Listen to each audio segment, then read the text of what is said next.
Hello guys, this is for Aries. Welcome dito Aries sa aking channel, Kapalaran 888. Welcome. Alamin natin kung anong messages, vibration, gabay, energy para sa lahat ng Aries. I hope na makuha mo yung energy, I hope na makuha mo yung messages na kailangan mo talaga.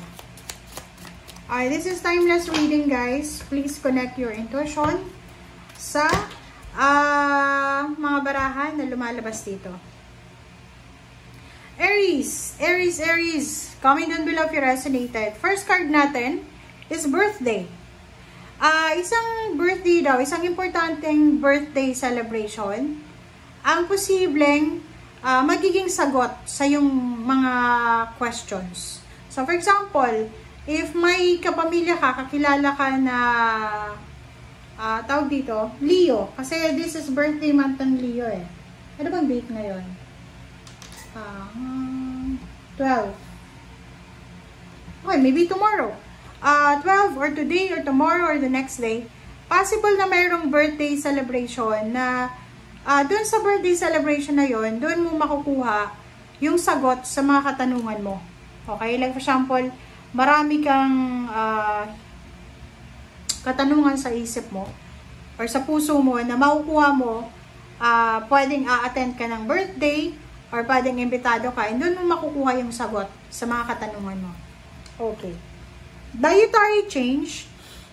Dito naman, doon sa mga Aries na pwedeng sobrang mataba ka na, or sobrang payat ka na, or meron kang mga health issues, sinasabi ng barahan na kailangan mo daw na improve yung diet mo, so as your life will also improve.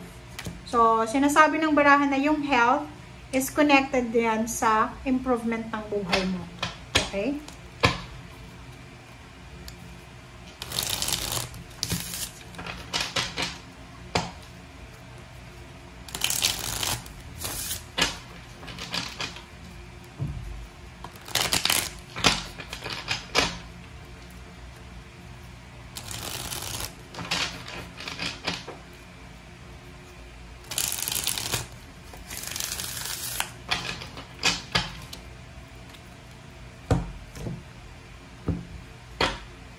Alright, first card natin is Knight of Wands, Aries.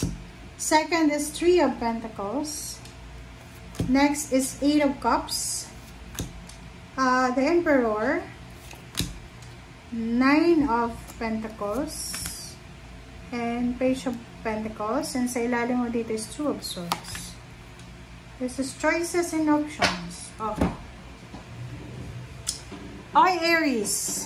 Comment down below if resonated ka. Tingnan mo yung baraha mo. There's a Knight of Wands dito na sinasabi ng baraha na relax ka. Kasi ano ka eh, fire sign ka. So, nakikita ko, maybe ikaw to. Or maybe someone na Leo or Sagittarius. Sobrang relax ka. And cool na cool ka eh.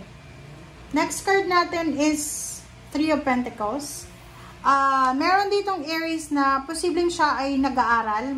Meron kang pinag-aaralan or gusto mong pag-aralan ang isang negosyo na gusto mong pasukin. Comment down below if you resonated.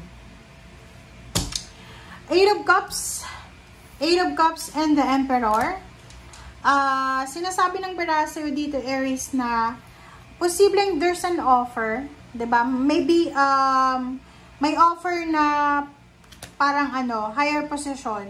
Like for example, nagtatrabaho ka sa probinsya. And yung company na pinagtatrabahuan mo, may branches siya sa city.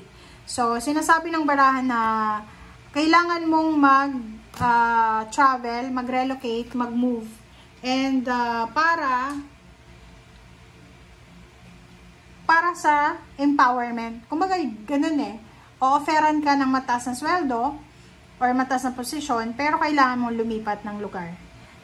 Diba? Sabi ko dito eh. So, sinasabi ng baraha sa'yo na doon sa mga Aries na iba, there's an incoming news about salary increase, higher position, authority, winnings. Like for example, nanalo ka sa kaso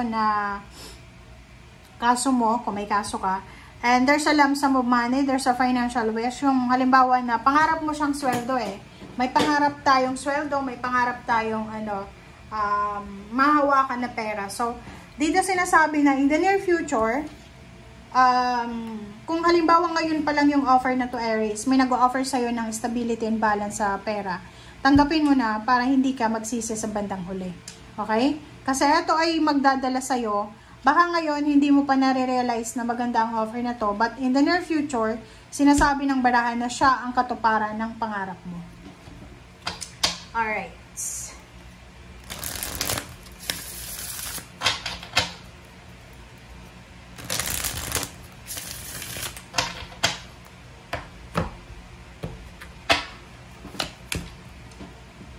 Okay, 10 of Wands.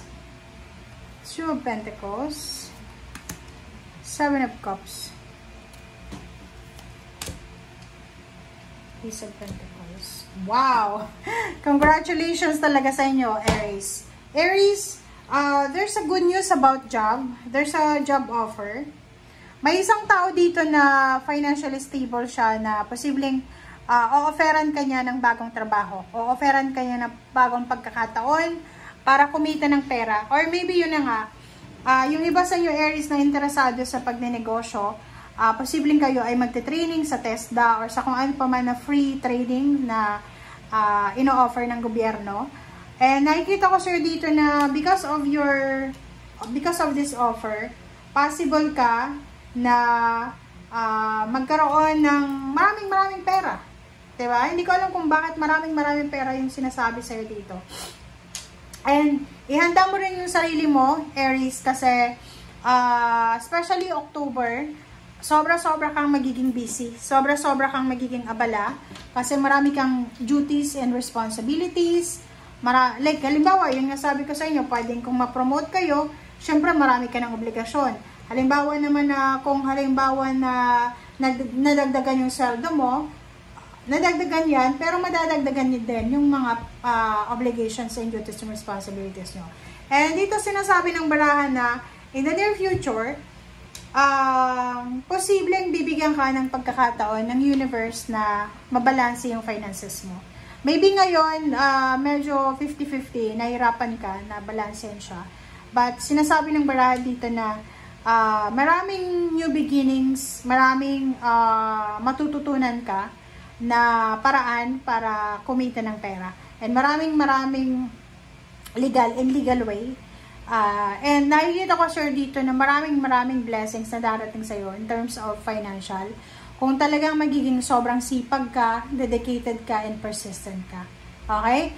And yun, sabi sa'yo dito Aries na there's an Emperor and 10 of Wands na you have the authority. You have the power kung ano ang gusto mong mangyari sa buhay mo. Kaya nga, di ba, lahat ng tao dito sa mundo, tayo ay accountable tayo sa buhay na ginagawa natin or kinecreate natin.